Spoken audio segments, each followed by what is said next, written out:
In a series of tweets, Trump sought to take political credit for the summit but risked undermining the U.S. strategy in the region.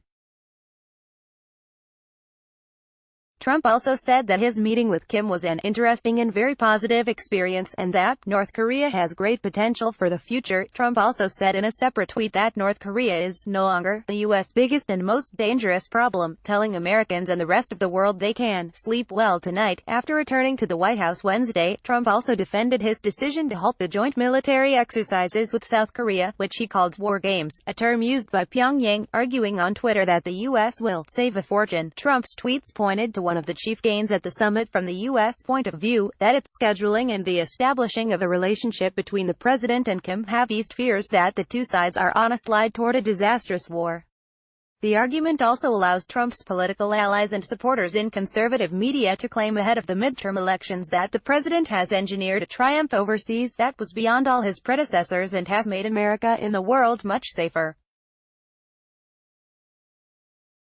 But much of the fear over imminent war last year was stoked in the first place by Trump's fire and fury rhetoric and boasts about the size of the U.S. nuclear button. No guarantees from summit. After nearly 5 hours of unprecedented talks between Trump and Kim on Tuesday, the two leaders signed a document in which Kim reaffirmed his firm and unwavering commitment to complete denuclearization of the Korean Peninsula, and the U.S. agreed to provide security guarantees. However, there was no mention of the previous U.S. aim of complete, verifiable and irreversible denuclearization from Pyongyang. Kim's commitments did not appear to go beyond what he already pledged to do in April when he met with South Korean President Moon Jae-in along their country's border.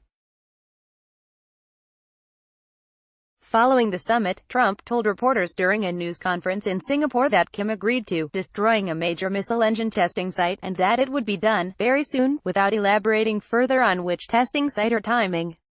The president also added that North Korea's promise to complete denuclearization will be verified, though the document the two leaders signed did not lay out details of that process. Trump left the discussions assured that Kim would begin dismantling his country's missile sites in the immediate future, telling ABC News that Kim trusts me, and I trust him. Risk of weakening U.S. position. Any lessening of tensions is positive, but an assurance that the threat of war is removed based simply on a relationship between a president who is term-limited and a volatile dictator who leads a criminal regime lacks the certainty and permanence of verifiable disarmament that the administration says is its goal.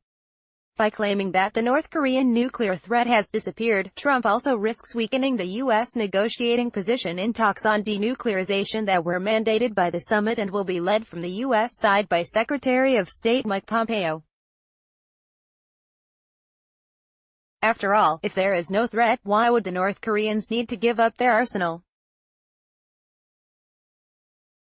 Trump's rush to claim credit for the supposed disappearance of the North Korean nuclear threat may also give nations like China and Russia an incentive to ease stringent implementation of the maximum pressure sanctions that helped bring Pyongyang to the table.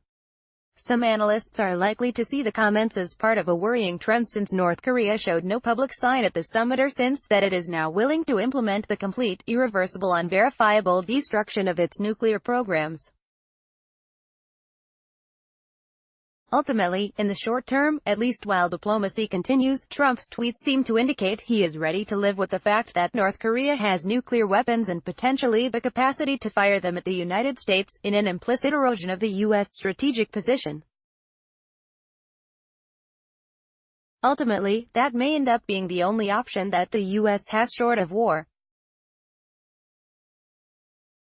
But Trump's triumphalism is not based on concrete commitments by Kim that were established by his own administration's expectations setting before the talks. CNN's Kevin Liptak contributed to this report.